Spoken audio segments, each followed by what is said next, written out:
Kalau pajak ini kan isunya kadang-kala tentang keadilan.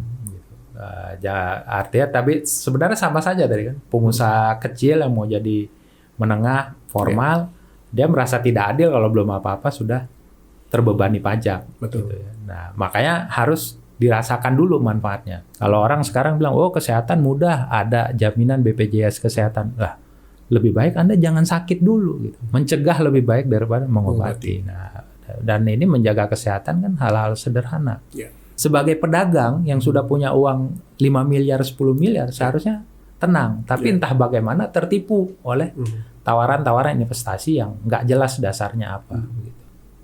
Ya berarti kan dia kurang pengetahuan.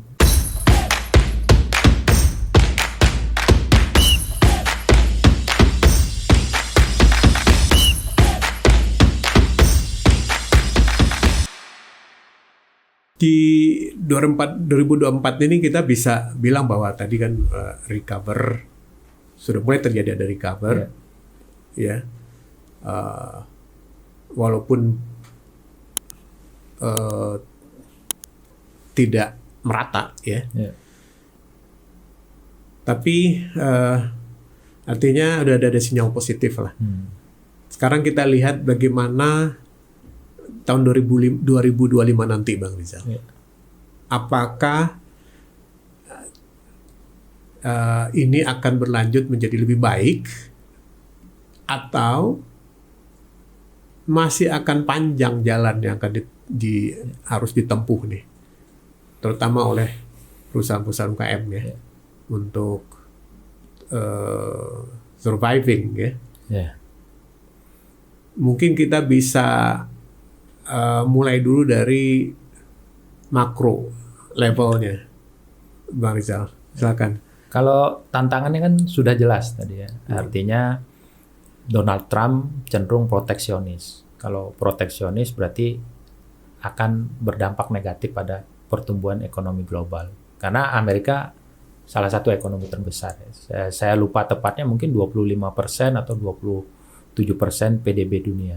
Demikian juga China sedang menghadapi perlambatan, ya, baik karena sektor propertinya yang lesu, ya, maupun karena pertumbuhan penduduk China memang sudah negatif, ya, itu akan penduduk tuanya semakin bertambah banyak. Nah, ini juga akan berdampak pada permintaan di China, ya.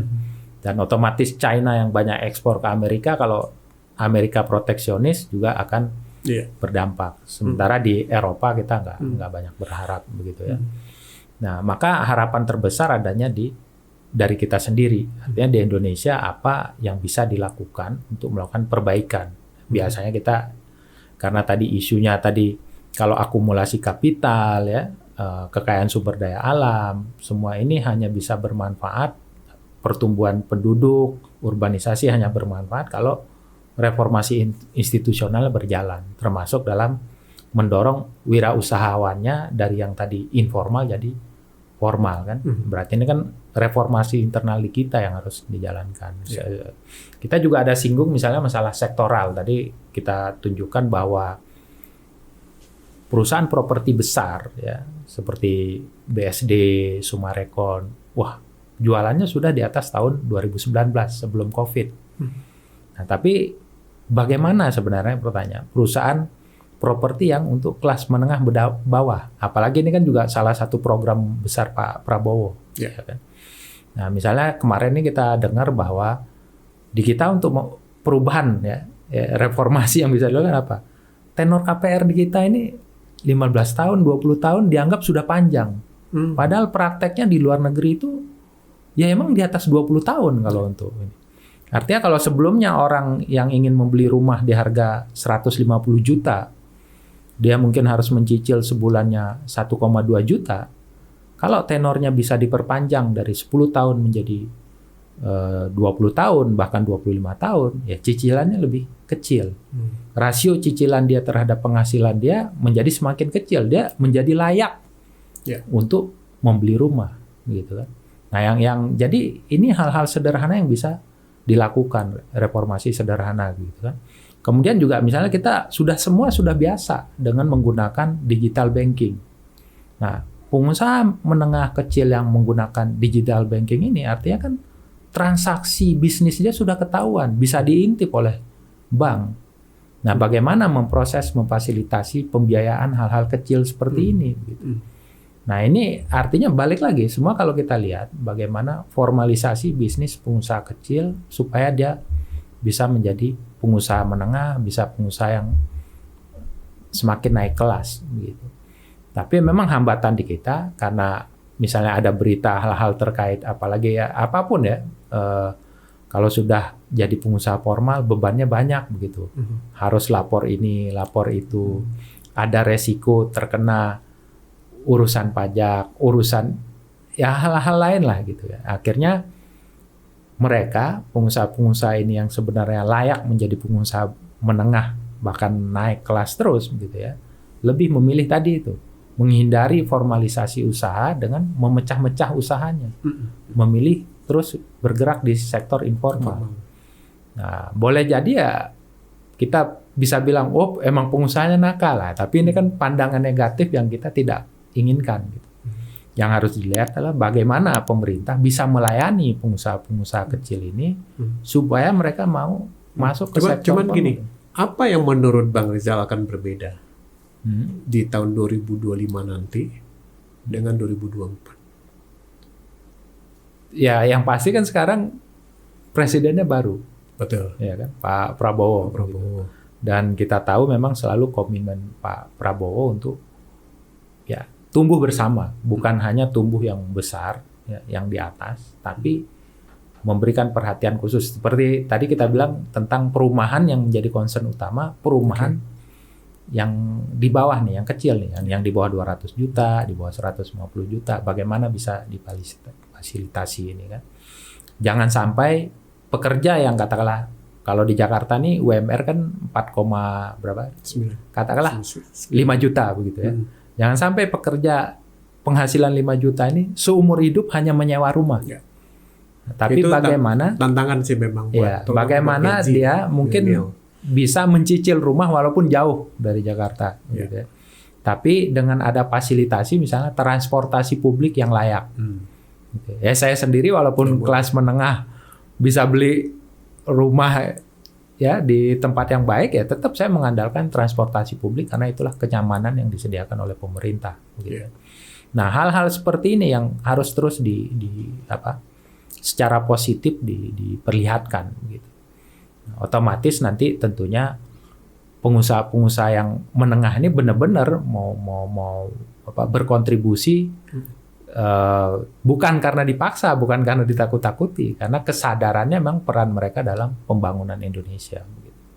Jadi gimana dengan ini kita bicara 2025 ya, isu lagi sih memang sudah ada rencana untuk menaikkan PPN ya dari 11% menjadi 12%. Terakhir Bu Sri Mulyani, Menteri Keuangan kita bilang bahwa ini tidak akan dilakukan secara apa istilahnya tuh secara serampangan gitu kan. Walaupun saya belum tahu tuh sebenarnya dengan cara seperti apa gitu kan. Tapi artinya kan kemungkinan untuk menghindari dampak buruknya kan tentunya gitu ya. Cuman eksekusi yang seperti apa itu masih ditunggu kan ya. Tapi jelas itu akan berbeda. Kalau itu terjadi, itu yang bikin berbeda 2025 dengan 2024 juga kan ya, Bang Rizal. Gimana Bang Rizal melihat ini? Kalau pajak ini kan isunya kadang-kala tentang keadilan. Artinya tapi sebenarnya sama saja tadi kan. Pengusaha kecil yang mau jadi menengah formal, dia merasa tidak adil kalau belum apa-apa sudah terbebani pajak. Betul. Gitu ya. Nah, makanya harus dirasakan dulu manfaatnya. Nah, kalau keadilan tentang PPN ini kan semua kita kena PPN ini kan. Kesannya adil, tapi kan orang juga akan bertanya, ini banyak pengusaha-pengusaha besar apakah perpajakannya sudah beres? Karena memang biasanya kalau reformasi pajak untuk meningkatkan pendapatan pajak itu fokus ke yang besar dulu. Artinya 1.000 pengusaha terbesar, 10.000 pengusaha terbesar, 100.000 pengusaha terbesar. Karena memang kontribusi terbesarnya dari sana.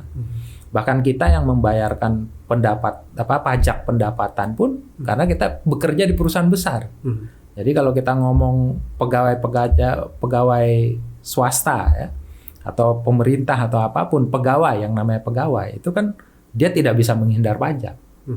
Nah ini memang sistem pajak ini yang seperti ini pasti terkait dengan pengusaha besar.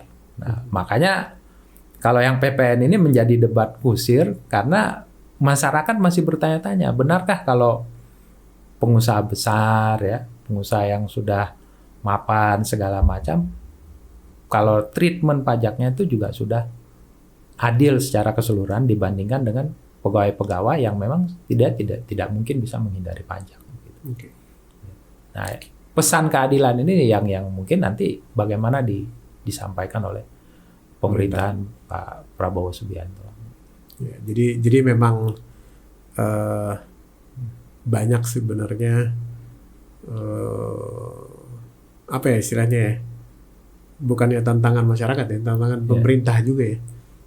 2025 ini nanti menunjukkan lebih bersahabat kepada pengusaha kecil dan menengah. Nah, tadi kan kita ngomong bagaimana tantangan peluang di 2025 untuk dunia bisnis ya. User-user atau world-livers ini kan banyak juga yang individual baik sebagai profesional, sebagai karyawan ya, dari berbagai investor dan segmen umurnya cukup lebar nih. Ada yang Gen Z, ada Gen millennials, ada yang Gen X kayak kita gitu ya, Bang Rizal ya. Nah kira-kira ya tahun 2025 nih, karena Bang Rizal ini juga analis investasi nih ya. Kalau kita misalnya punya kelebihan dana, ya, baiknya kita apakan nih? Apakah udah mulai kita bisa taruh di instrumen-instrumen investasi? Instrumen investasi apa yang paling aman? Kalau kemarin ini kayak kan emas nih, atau loncat harganya gitu kan ya? Atau ada yang lain, peluang-peluang yang lain, Bang Rizal, silakan. Memang kalau karena kita kerja finansial, biasa harus ditanyakan investasi terbaik apa, tapi ujungnya diharapkan jawabannya di finansial nih. Artinya apakah saham, emas, apakah obligasi, properti gitu. Tapi sebenarnya kan kita hidup bukan hanya setahun ke depan, 2 tahun ke depan. Kita emang merencanakan itu investasi pun jangka panjang begitu ya. Dan memang apalagi untuk yang masih mulai karir gitu ya. Bahkan sebenarnya yang anak-anak pun begitu ya. Kalau saya tetap melihat investasi terbaik tentunya adalah pendidikan. Karena ini pengembangan sumber daya manusia yang berkelanjutan. Artinya nanti Anda berkarir segala macam gitu ya. Pasti basisnya pendidikan. Pendidikan dalam artian luas, bukan hanya sekedar lulus SMA dapat gelar begitu ya, tapi memang pengembangan diri berbagai keahlian yang diperlukan begitu ya. Dan sekarang banyak cerita misalnya digitalisasi, AI akan membuat pekerjaan tidak relevan. Saya tidak yakin. Tetap manusia dapat menggunakan AI untuk perbaikan karirnya. Nah, di situ makin penting pendidikan. Kemudian tentunya concern saya sebenarnya, artinya saya juga dulu waktu kuliah uang pas-pasan gitu. Tapi karena uang pas-pasan, akhirnya disiplin menjaga kesehatan. Maka investasi kedua adalah yang paling penting. Ini nggak mesti urutan ini ya. Menjaga kesehatan. Kalau orang sekarang bilang, oh kesehatan mudah, ada jaminan BPJS kesehatan. Lah, lebih baik Anda jangan sakit dulu. Gitu. Mencegah lebih baik daripada mengobati. Nah, dan ini menjaga kesehatan kan hal-hal sederhana. Ya, makan lebih sehat, begitu ya. Tetap olahraga ringan, mungkin nggak mesti olahraga yang Anda 10.000 langkah gitu. Sekarang saya dengar macam-macam ini 10.000 langkah harus maraton sekian. Enggak, menurut saya enggak. Gerakan-gerakan ringan aja Anda tes setiap hari. Masih bisa push up enggak? Masih bisa jongkok berdiri gitu. Hal-hal yang sederhana, menggerakkan tubuh gitu ya. Nah, tadi yang selain pola makan yang lebih baik gitu ya. Artinya sekarang tren yang banyak cerita misalnya isu orang fave segala macam kemudian mengeluh tentang kesehatan pernapasannya. Ini bagi saya ya kalau Anda bisa hindari mengapa enggak gitu ya. Nah demikian juga makan yang tidak sehat, banyak manis atau sejenisnya. Ini kan hal sederhana gitu. Kemudian tentunya memang kita hidup kan nggak sendiri ya. Kalau saya tetap percaya investasi terbaik keduanya selanjutnya adalah keluarga gitu. Ya, kita ada isu ada apapun pasti kembali ke keluarga gitu. Jangan nanti ya kalau sekarang tren yang sering didengar bunuh diri di tempat umum ini kan artinya Anda tidak tahu kembali ke keluarga. Baru setelah kemudian kita bicara tentang bahwa finansial jangka panjang kita bagaimana. Jadi sebenarnya intinya bukan di finansialnya dulu gitu kan. Saya berani ngomong begini karena saya juga dulu artinya hidup saya pas-pasan begitu. Ya, saya istilahnya untuk minum pun kalau Anda ngomong minum kopi kekinian segala macam ya saya nggak sempat mikirin itu gitu. Bagaimana mencari minum yang gratis gitu. Kalau perlu kita ambil minum aqua di masjid begitu ya itu kan aqua gratis begitu ya. Makannya baru beli karena nggak ada makan gratis ya. Kalau sekarang banyak Jumat berkah begitu, itu juga makan gratis kan? Yang sehat begitu ya. Nah baru kita ngomong investasi finansial. Nah investasi finansial ini ada siklusnya. Gitu. Kalau sekarang orang lihat, wah properti sudah pulih, apakah sekarang saatnya beli properti begitu ya? Nah sebenarnya biasanya membeli aset finansial itu terbaik ketika ada kekacauan. Jadi sebenarnya kalau kita lihat ketika orang ketakutan untuk cicil rumah, beli rumah, atau dia tidak mampu cicil rumah ketika COVID, itu banyak yang menjual rumah murah. Nah, itu peluang investasi perumahan, gitu ya. Demikian juga waktu itu kita ingat saham koreksi, gitu ya. Nah, itu saat yang tepat untuk membeli saham. Karena penuh ketakutan, kita yakin ekonomi Indonesia akan tetap tumbuh. Ya, kita yakin akan berlanjut, gitu ya. Dan banyak perusahaan unggulan kita yang akan besar-besar, bagus, akan bertahan dan berlanjut begitu ya. Nah, kemudian kalau sekarang orang ingin ikut tren, kebetulan aja tadi ada teman yang bertanya, "Oh, ini harga emas lagi naik." begitu. Ya selama Anda siap nanti kalau harus diingat begini. Jadi setelah harga emas naik tinggi di tahun 2010, 2012 begitu, dia sempat koreksi. Walaupun kemudian dia pulih lagi begitu kan.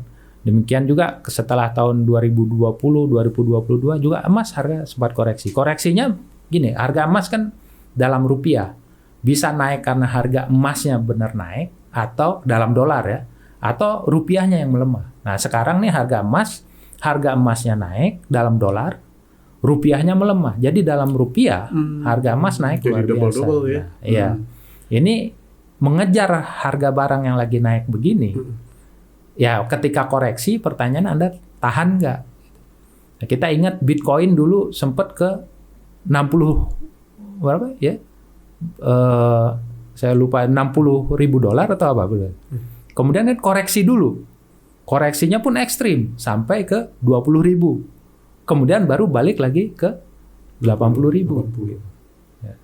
Nah ini kalau Anda sudah harga naik baru mengejar-ngejar. Tapi ketika koreksi Anda nggak tahan ya akhirnya program investasi Anda jangka panjang nggak jalan. Ini di aset apapun sama kalau investasi finansial. Apakah itu di obligasi, apakah di properti, apakah itu di saham tambang atau saham konsumer sama saja. Nah, artinya di tengah kekacauan, di tengah orang takut, Anda punya prinsip bahwa Anda meyakini sesuatu ini baik untuk jangka panjang, baru beli. Nah, kemudian proses akumulasi Anda melakukan biasanya kalau dalam ilmu investasi disebut rebalancing ya kan, merelokasi dari yang sudah untung dikurangi untuk beli yang mungkin lagi harganya menarik, murah. Gitu. Itu aja sih kalau. Itu triknya ya. Yeah.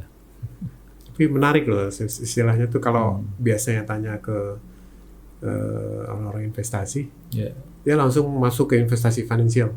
Tapi Bang Rizal ini masuknya ke investasi ke pendidikan dulu, kesehatan, keluarga. Loh, karena artinya, begini, kita perhatiin ya, banyak orang yang uangnya sudah banyak, karena kurang pengetahuan, kena tipu. Ya kita sering dengar kan, penipuan, rugi 5 miliar, 10 miliar. Sebenarnya kalau kita pikir dia sebagai artis misalnya seharusnya sudah tenang.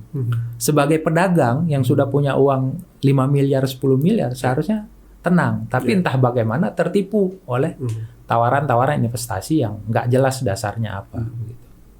Ya berarti kan dia kurang pengetahuan. ya kan? Iya. Kurang knowledge lah ya Iya, terkait dengan investasi. iya, Tapi benar, saya setuju banget sih. Dan arti biasanya gini, duit itu bisa dicari ya, iya, misalnya. Tapi keluarga ketika rusak iya, susah untuk diperbaiki, gitu ya. Iya. Rizal? Atau kesehatan ketika sudah terkena penyakit misalnya gitu ya, iya. ngobatinnya juga istilahnya Ya bisa habis uangnya. bisa habis juga uangnya gitu kan ya. Termasuk juga pendidikan kayak tadi udah disebutkan ya. Knowledge yang lemah pada pengelolaan investasi malah Iya. tertipu. Ya. Jadi itu kira-kira ya mungkin peluang-peluang bagi Worldlivers 2025 nanti di investasi gitu ya. Ya. Bang Rizal tidak spesifik menyebutkan bagusnya ditaruh di mana gitu ya, ya kan ya. Tetapi ada hal-hal yang mungkin harus dijalankan dulu ya, yang tadi, dan kemudian ada prinsip-prinsip yang itu harus dipegang pada saat kita ngelola investasi. Yang pasti kalau investasi finansial jangan ikut-ikutan, jangan karena cerita ini, cerita itu. Makanya tadi kan dasarnya tetap Betul. mencari pengetahuan, ilmu pengetahuan, pemahaman. Karena memang artinya begini, ketika saya mengambil kesimpulan bahwa karena Bang Rizal nggak ada rekomendasi apa-apa gitu ya terkait objek investasinya, nanti memang tahun 2025 pun hampir mirip seperti 2024 ya, masih sulit untuk diprediksi.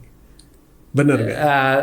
Gini, yang pasti kalau dalam jangka panjang. Nah ini kalau prediksi seperti ini, kita hanya bisa menyampaikan fakta sejarah yang sederhana, bahwa imbal hasil di aset finansial seperti saham dalam jangka panjang lebih tinggi daripada obligasi.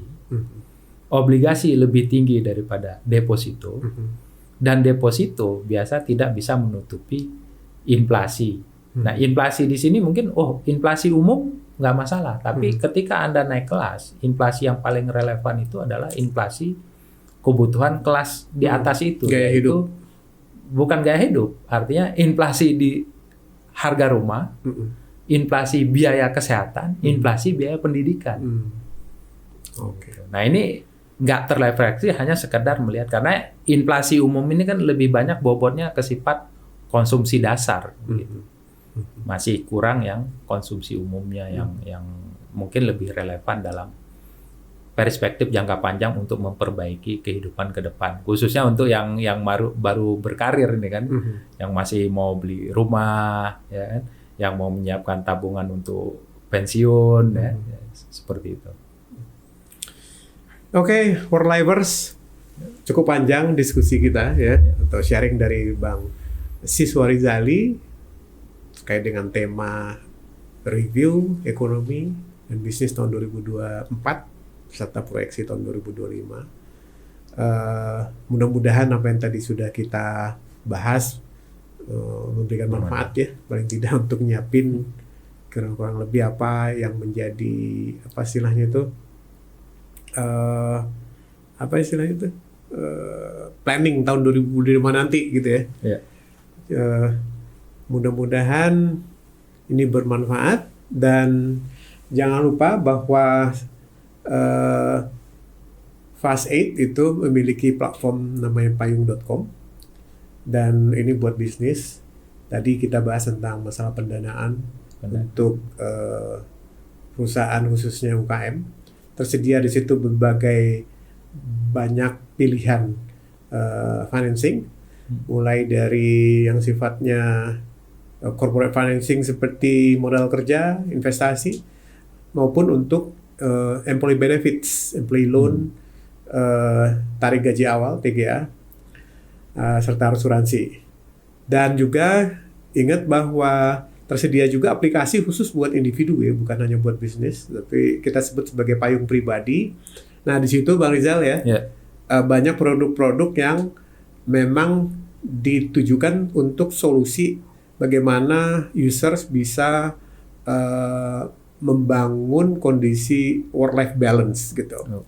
Ya tadi kebutuhan-kebutuhan terkait dengan pendidikan, kemudian kesehatan dan keluarga, banyak produk-produk yang tersedia di Payung Pribadi, mulai dari aneka vouchers maupun produk yang relevan yang bisa Anda dapatkan di situ, termasuk juga ingat produk-produk financial individu. Jadi silakan download Payung Pribadi di Play Store maupun di App Store. Mungkin terakhir begitu, Bang Rizal, terima kasih banyak ya sudah sharing di acara podcast Work Life by Payung. Semoga bermanfaat. Amin ya rabbal alamin. Kita ketemu lagi di lain waktu. Terima kasih. Dan jangan lupa untuk like, comment, serta subscribe ya podcast ini agar podcast ini bisa makin berkembang lagi, menghadirkan lebih banyak lagi narasumber yang bisa memberikan knowledge bagi kita semua ya. Oke, kita jumpa di lain waktu.